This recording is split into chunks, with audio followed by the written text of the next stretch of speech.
Yes बच्चों, लिखो आप सभी बच्चे ट्रिग्नोमेट्री। सबसे पहले आप लिखो बच्चों ट्रिग्नोमेट्री में एनसीईआरटी एग्जाम्पल पहले करवा रहा हूँ। ट्रिग्नोमेट्री एनसीईआरटी एग्जाम्पल्स बच्चों, एग्जाम्पल में 8.1 का पहले करवा रहा हूँ। Okay, exercise 8.1 example 2। अब किसी बच्चे की आवाज नहीं आएगी। एग्जाम्पल 2 बच्चों, angle B and Q are acute angles. Diagram आपको दे रखी है बच्चों, ए सी बी और सी पर 90 डिग्री है। ओके, और ऐसे बच्चों पी आर क्यू, आर पर 90 डिग्री है। ओके, अब आप बोर्ड पर देखो आप, sine B is equal to sine Q, sine B is equal to sine Q. आपको प्रूव करना है, prove that angle B is equal to angle Q. Yes बच्चों, angle B is equal to angle Q आपको prove करना है, और sine B is equal to sine Q. सबकी नजर बोर्ड पर। यस बच्चों, sine B is equal to sine Q given है आपको, और angle B is equal to angle Q आपको प्रूव करना है।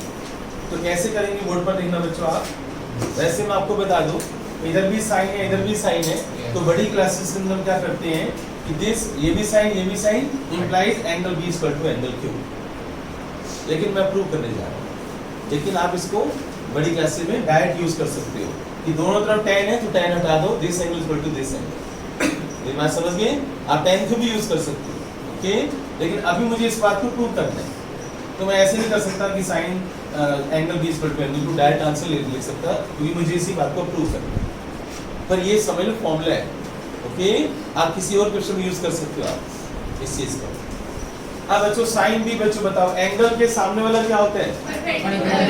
तो बताओ हाइपोटेन्यूज कौन सा होगा? AB। और परपेंडिकुलर कौन सा होगा? AC अपॉन में क्या हो गया? AC upon perpendicular upon hypotenuse. बोलो बोलो। अब बच्चों साइन क्यू पर आ जाओ, एंगल के सामने वाला क्या होता है? परपेंडिकुलर।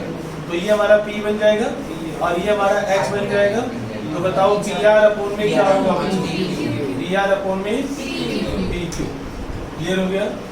अब इसके बाद मुझे बताओ और क्या गिवन है बच्चों आपको? Sine B is equal to sine Q, right? अब आप क्या करोगे नेक्स्ट टाइम में? पाइथागोरस थ्योरम का यूज करेंगे बच्चों। बेटे इन दोनों ट्रायंगल्स को सुनो इधर, इन दोनों ट्रायंगल्स को ना आप वो प्रूव कर दो सिमिलर। इन दोनों ट्रायंगल्स को सिमिलर प्रूव कर दो, तो एंगल C 90 डिग्री है, एंगल R 90 डिग्री है, this angle is equal to this angle हो जाएगा, this angle is equal to this angle हो जाएगा। तो इन दोनों ट्रायंगल को सिमिलर प्रूव करने के लिए देखो आप AC अपॉन में AC अपॉन PR कैसे, और AB अपॉन में PQ। बोर्ड पर देंगे बच्चों आप, AB अपॉन में क्या हो जाएगा? PQ। और फिर वो दोनों RHS ले लेते हैं सिमिलरिटी के लिए। कॉन्ग्रुएंसी होती है ना, तो कॉन्ग्रुएंसी में इक्वल होता है। RHS सिमिलर में भी यूज हो जाता है। ओके, एक 90 डिग्री एंगल ले लेंगे, ठीक है ना? तो आप ऐसा करो, इसको ऐसे इंटरचेंज कर सकते हो बच्चों। देखो इन दोनों को, क्या AC के नीचे PR लिख सकते हो आप? और AB को ऊपर लिख सकते हो बच्चों? यस और नो? देखो मैंने क्या किया, इन दोनों को इंटरचेंज कर दिया, ठीक है? अब आप देखो AC अपॉन PR, इधर देखो बच्चों, AC अपॉन में PR, दिस साइड अपॉन में दिस साइड, और इज इक्वल टू AB ये वाली साइड अपॉन में PQ, और angle C is equal to angle R 90 degree. तो दो साइड्स होगी, राइट? ऐसे थोड़ी बनेगा सर, दो साइड नहीं, वो बीच वाला एंगल होता है, बीच वाला एंगल होता है ना, दो वो नहीं बनेगा। आपको RHS ये क्या कर दिया मैंने? अच्छा चलिए, यस बच्चों लिखो आप, angle C is equal to angle R is equal to 90 degree. Therefore triangle ACB similar to triangle PRQ RHS criteria, RHS criteria याद रहेगा बच्चों। ये RHS में क्या होता है? एक 90 डिग्री एंगल, एक 90 डिग्री एंगल, एक हाइपोटेन्यूज और एक कोई साइड 90 डिग्री एंगल, राइट? एक हाइपोटेन्यूज का रेशियो और एक कोई साइड का रेशियो।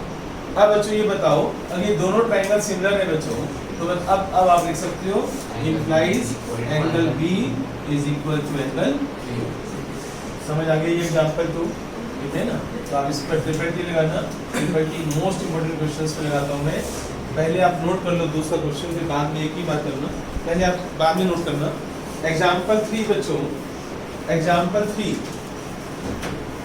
यस बच्चों, एग्जांपल 3 में देखो एक राइट एंगल ट्रायंगल है मेरे पास, राइट एंगल ट्रायंगल है एट सी, तो ए सी बी एक राइट एंगल ट्रायंगल है मेरे पास, ए बी 29 है और बी सी 21 है, right? Angle A B C जो है वो थीटा है, दिस एंगल थीटा, और determine the value of cos square theta plus sine square theta, इसकी वैल्यू निकालनी है, ठीक है? एक और पार्ट भी है पर वो तुम खुद कर सकते हो। पहले हम इसको सोल्व कर लेते हैं। बताओ बच्चों कैसे स्टार्टिंग कैसे करेंगे? पाइथागोरस थ्योरम से मुझे एसी बताओ, करो सोल्व करो, अभी सोल्व करो ना। बच्चे घर पर पढ़ते हैं ना यहाँ पर पढ़ रहे हैं, पढ़ाई करो, उधर ध्यान दो। पाइथागोरस थ्योरम से जल्दी से मुझे एच बताओ। एक दूसरे को क्यों देख रहे हो? मेरे पास आ जाना चाहिए। AB 29 है। हां AB 29 है। सही बात है। जल्दी करो बच्चों, अब तक तो पेन निकाल रहे, शर्म आनी चाहिए यार तुझे यार, पढ़ने आया। अरे हाँ यार 29 और 21 है, कितनी बार बोलता हूँ। एक पाइथागोरस थ्योरम से h निकालने को बोला, उसमें तुमने इतना टाइम लगा दिया। क्या तुम पढ़ाई कर रहे हो? अब तक साक्षी तो पाइथागोरस थ्योरम नहीं लगानी आती है। पेरेंट्स समझते हैं इंटेलिजेंट है बच्चे वाले। हाँ बच्चों देखो अब इधर h स्क्वायर, सॉरी इसको p बोलूंगा ना, p square perpendicular p square plus b square is equal to h square. p square मुझे नहीं पता, p नहीं पता। 21 का स्क्वायर कितना होता है बच्चों? 441, और 29 का स्क्वायर 841। इसको उठा के उधर ले जाओ, तो p square is equal to 841 minus 441 400, तो p इज इक्वल टू 20। कितना टाइम लगता है इसको सोल्व करने में, जो तुमने इतना टाइम लगा दिया? एक बार से पाइथागोरस थ्योरम से सोल्व नहीं होता। शर्म आनी चाहिए अंदर तो। सर हो गई जी।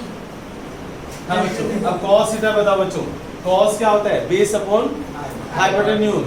तो क्या हो जाएगा यहाँ से 21 अपॉन 29 का होल स्क्वायर। साइन बताओ क्या होता है?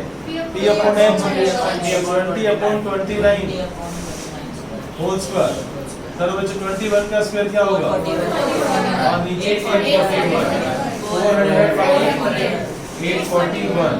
अब ऊपर प्लस करो 841, तो cos square theta plus sin square theta 1।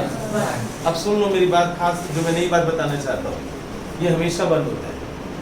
आप कोई भी एंगल पुट कर लो, cos square theta plus sin identity है ये, जो आगे चलकर मुझे पढ़ानी है नेक्स्ट क्लासेस में। इसको याद करवाना है। एंगल कोई भी हो, एंगल सेम होना चाहिए। अगर यहाँ 30 है और यहाँ भी 30 है तो आंसर हमेशा क्या आएगा? अगर यहाँ 45 और यहाँ भी 45 है तो आंसर, यहाँ 60 और यहाँ भी 60 है तो आंसर, 90 और 90 है तो आंसर। अगर एंगल दोनों सेम है तो आंसर 1 आएगा। ये आइडेंटिटी है बच्चों, ओके? कोई भी हो चाहे cos और sin में, cos और sin की आइडेंटिटी है। cos स्क्वायर थीटा, इसको ऐसे याद करोगे, cos square theta plus sin square theta is equal to 1 always.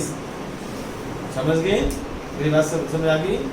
अच्छा बच्चों ये आप नोट कर लो, एग्जांपल 2 हो चुके हैं, फटाफट नोट कर लो। सुनो इधर नेक्स्ट क्वेश्चन बच्चों, एक्सरसाइज 8.1 का एग्जांपल 5 बच्चों। पहले एग्जांपल में एक 4 करवा रहा हूँ।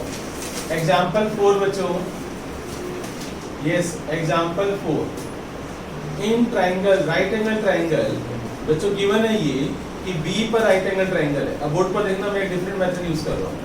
tan A is equal to 1 और आपको प्रूव करना है कि 2 sin A cos A is equal to 1। ये आपको प्रूव करना है।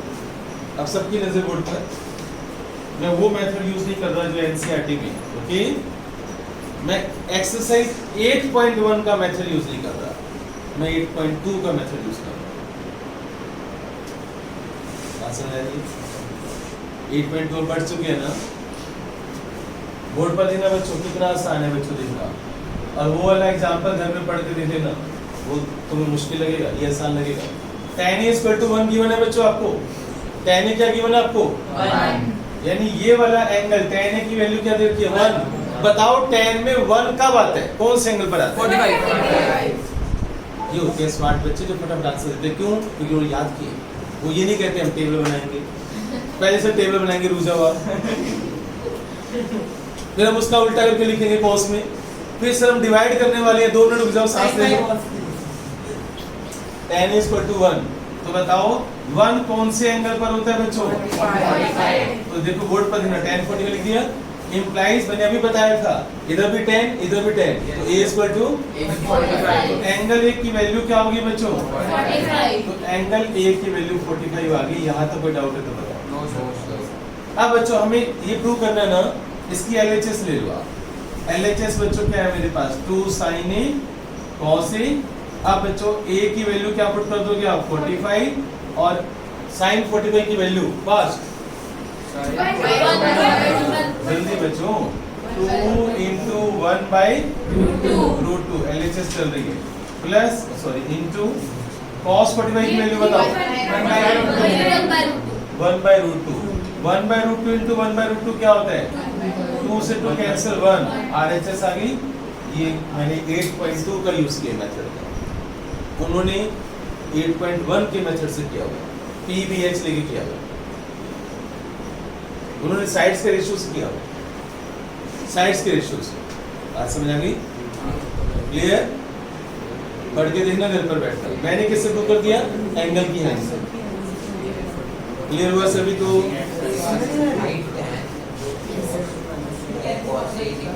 नेक्स्ट बच्चों, अब सबकी नजर बोर्ड पर दे बच्चों। एग्जाम्पल 5, आवाज नहीं बच्चों। एग्जाम्पल 5 देखो आप। बेटे क्यों बोल रहे हो? क्यों? वरिष्ठ आवाज नहीं। एक्चुअली बच्चों देखो आप, OP की वैल्यू 7 है बच्चों। OP की वैल्यू 7 है, ये 7 दे रखे हैं बच्चों OP की वैल्यू, और OQ माइनस PQ 1 दे रखे हैं बच्चों। OQ माइनस PQ 1 दे रखे हैं, राइट? तो हमें क्या फाइंड आउट करना है? Find the value of sin Q and cos Q, इसकी वैल्यू निकालनी। क्वेश्चन आप देख लो, एग्जाम्पल 5 करवा रहा हूँ मैं, ये मोस्ट इम्पोर्टेंट है बच्चों, ट्रिपल टी वाला है। यस, ये सभी बहुत अच्छे अच्छे क्वेश्चन हैं। अब सबकी नजर बोर्ड पर, ये क्वेश्चन कैसे करवाऊंगा बोर्ड पर देखो आप। एक बात बताओ, x और y में तुम्हें अच्छा लगता है मैथ्स या OQ में अच्छा लगता है? अब सबकी नजर बोर्ड पर। आप देखो मेरी वर्किंग में और एग्जाम्पल्स की में थोड़ा भी फर्क आता है। मैं अलजेब्रा पसंद करता हूँ। इधर देखो, मैं इसको बोल देता हूँ x, राइट? इसको बोल देता हूँ मैं y, और इसको बोल देता हूँ z या h बोलो। अब x y z हो गया। क्लियर? बताओ OP की वैल्यू 7 है तो x की वैल्यू क्या है? 7। OQ कितना है बच्चों? OQ z, right? Minus PQ कितना है बच्चों? तो z माइनस y क्या हो गया? तो सॉल्यूशन में देखना बच्चों आप, z माइनस y क्या हो गया? याद रखना। तो यहाँ से माइनस y को उधर ले जाओ, z is equal to 1 plus y। समझ आ रहा है? अब बच्चों बताओ, यहाँ पाइथागोरस थ्योरम लगाओ। यहाँ पर Pythagoras theorem in triangle OPQ, बताओ पाइथागोरस थ्योरम क्या होगी बच्चों? z square is equal to x square plus y square, right? अच्छा, किसकी वैल्यू पता है? x की, और z की वैल्यू कितनी है? 1 प्लस y। यहाँ लगा दो, 1 plus y square 7 square plus y square, a plus b whole square कौन सुनाएगा? yes, a square plus 2ab 49। Clear? y square से y स्क्वायर कैंसिल हो गया, 2y is equal to 48, y is equal to 24। कोई doubt? अगर मैं y की value put कर दूं यहाँ पर, तो बताओ z की वैल्यू कितनी आ गई? अब z इज इक्वल टू क्या आ गया? तो बताओ, सब कुछ तुम्हें पता है? तुम्हें x पता है, तुम्हें y पता है, तुम्हें z पता है। अब मुझे क्या निकालना है, साइन क्यू। क्या निकालना है मुझे, साइन क्यू। बताओ sine Q P Q H में बताओ, साइन पी क्यू एच को यहाँ से बताओ, यहाँ से साइन क्यू बताओ, बताओ यहाँ से एक्स बाई एक्स बताओ, एक्स बाई जेड या जेड बाई एक्स। एंगल के सामने वाला क्या होता है, तो साइन क्यू क्या हो जाएगा, एक्स की वैल्यू कितनी है बच्चों, और जेड की वैल्यू कितनी आई है, तो साइन क्यू का आंसर आ गया। अब बच्चों और तुम्हें चाहिए कॉस क्यू। बताओ कॉस क्यू, बताओ क्या होगा इस ट्रायंगल से, जल्दी बताओ। बेस कौन सा होगा इसमें, सुन के बोलते हैं वरिष्ठ, तो सुन के, पहले सुनते हैं फिर बोलते हैं। कॉस क्यू बेस कौन सा होगा बच्चों, ये एंगल है यहाँ पर, तो ये बेस हो गया y। और हाइपोटेन्यूज कौन सा होगा, y बाई z। अब बच्चों cos क्यू, y की वैल्यू पुट कर दो, y की वैल्यू क्या है बच्चों 24, और z की वैल्यू कितनी है, आ गया। अगर मैं आपसे इसी क्वेश्चन में cos tan क्यू पूछ लूं तो tan क्यू बताओ, tan क्यू क्या होगा बच्चों, एंगल के सामने का क्या होगा, perpendicular x by y, x by x कितना बच्चों 7, और y कितना बच्चों, तो 7 बाई, समझ आ गया मेरी बात। तो मैं एनसीईआरटी को पढ़ लेना, उन्होंने कैसे किया और मैंने कैसे किया, ओके राइट। अलजेब्रा बेस्ड है ना, यस बच्चों। एक्सरसाइज 8.1 में जो 10 क्वेश्चन है वो बिल्कुल एग्जाम्पल 5 जैसा जो मैंने अभी करवाया, फिर भी मैं हिंट दे रहा हूँ, बाकी तुम घर पे करोगे आप इसको। पी आर क्यू, इसमें बच्चों क्या गिवन है, P R plus Q R is equal to 25 given है, 25, और पी क्यू की वैल्यू 5 गिवन है। Find sine P, cos P, tan P, right, जैसे मैंने अभी एग्जांपल 5 करवाया। तो बताओ इसको आप क्या ले लोगे बच्चों, x, इसे क्या ले लोगे बच्चों y, इसे क्या ले लोगे z। तो बच्चों पी आर कितना दे रखा है बच्चों, P R z plus Q are कितना दे रखा है बच्चों y इज इक्वल टू 25। बताओ एग्जांपल 5 है नहीं, सेम एग्जांपल 5 बन गया ना, समझ आ रही मेरी बात। तो जैसे अभी एग्जांपल 5 किए हैं उसी में बिल्कुल सेम आपने उसी को फॉलो करना है, क्लियर। तो ये तुम खुद करोगे। अब आ जाओ बच्चों, ये तुम्हारा होमवर्क है, अब तुम 11th क्वेश्चन पर आ जाओ। पढ़ो आप सभी, अपनी बुक खोलो, जिसके पास एनसीईआरटी है ये वाली बुक है, जल्दी से देखो बच्चों। Exercise 8.1 11th question, ready. Exercise 8.1 11th। हाँ बच्चों, सबसे पहले आप रजिस्टर के टॉप पर लिखो, the value of sine x, sine theta, cos theta always lies between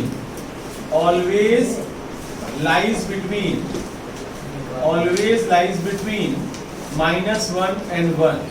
yes बच्चों, value of sin theta cos theta always lies between minus values of sin theta cos theta, यानी sin theta। आप इसको इधर को लिखने का style देखो बच्चों, आप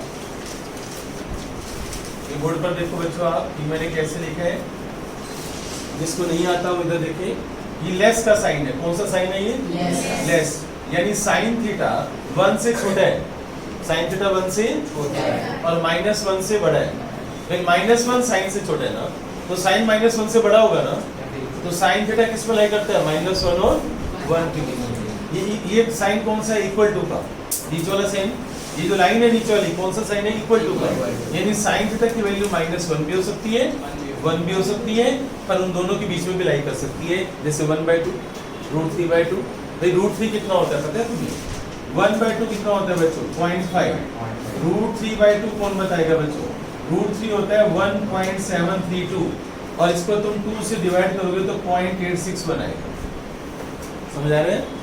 अब तो 0.86 और -1 के बीच में तो आ गया। अब ऐसी बच्चों बताओ √2 की वैल्यू कौन बताएगा, 1.414। तो 1/√2 sin 45 क्या होता है, 1/√2। 1/√2 को रैशनलाइज करो, √2 से मल्टीप्लाई, √2 से डिवाइड, √2/2, राइट। और √2 की वैल्यू क्या होती है 1.414, डिवाइड बाय 2 0.707, तो √2 की 1/√2 की वैल्यू 1/√2 की वैल्यू कितनी आ गई बच्चों? 0.707, 0.707, तो वो भी -1 और 1 के बीच में लाई करती है। ये साइन और कॉस की वैल्यू किस में लाई करती है? -1 और 1 के बीच में, याद रहेगा। जो फर्स्ट पार्ट है 11th का फर्स्ट पार्ट, अब सबकी नजरें पहले बाद में नोट करना, पहले देखो अब साइन 11th का first part, the value of tan is always less than 1, ये फॉल्स है। 2 tan 60 डिग्री की वैल्यू बताओ क्या होती है? √3, और √3 क्या होता है? 1.732, ग्रेटर देन 1 हुआ ना, तो ये फर्स्ट पार्ट गलत हो गया ना बच्चों, राइट। तो उन्होंने कहा था tan की वैल्यू 1 से छोटी होती है, हम कह रहे हैं गलत है ये, और हमने प्रूव कर दिया।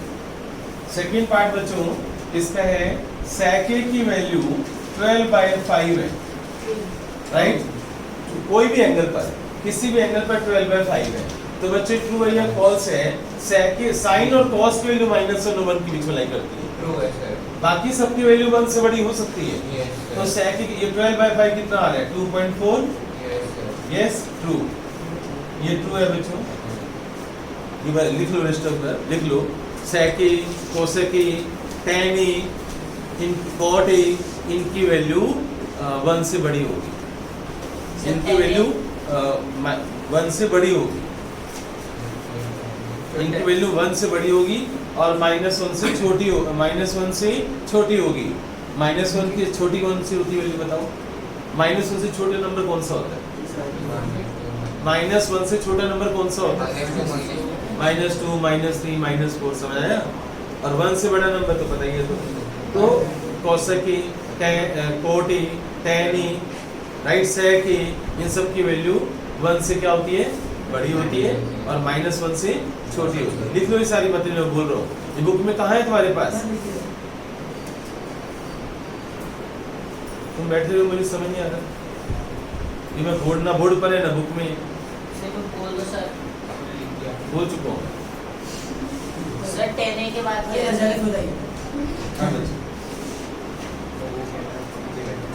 एक लिमिट होती है मोरे बच्चों को बर्दाश्त करने। इधर देखो आप, अब आगे है थर्ड पार्ट बच्चों, वीडियो में सब है, सुन लिए दोबारा। हाँ बच्चों, थर्ड पार्ट देखो आप, cos A is the abbreviation used for the cosecant। cos A क्या कोसिकेंट का है? नहीं, cos A की फुल फॉर्म क्या होती है? कोसाइन, और cosec A होता है, cosec A cosecant A, okay. तो फॉल्स हो गया ना। अब आ जाओ बच्चों फोर्थ पार्ट पर, cot A is the product of cot and A। cot A को क्या आप cot into A लिख सकते हो? ये फॉल्स है बच्चों, याद रखना, ये अलग नहीं कर सकते। क्या आप cot 30 डिग्री को ऐसे कर सकते हो? cot into 30 नहीं कर सकते ना, समझ आ रहे हैं? अब आ रहे बच्चों, आगे चलते हैं। फिर इसका कौन सा पार्ट में पहुंच गए हम? Sir last part. फिफ्थ पे आ गए। Sine theta 4/3, sine theta board पर देखो मैंने कुछ लिखा हुआ है, 4/3 1.33 है ना, तो बताओ ये ट्रू है या फॉल्स है? ट्रू है। सुनकर आंसर बोलिए सेजल। फॉल्स, यस फॉल्स है। क्यों फॉल्स है? ये वैल्यू 1 से बड़ी है, और साइन और कोस की वैल्यू -1 और 1 के बीच में लाई करती है। समझ आया? पता चला 8.1 कैसे किया हमने। अब 8 पॉइंट जल्दी से नोट करो, मुझे 8.2 का क्वेश्चन करवाना है और होमवर्क भी देना है। 5 बच्चों नोट करो जल्दी से। हाँ।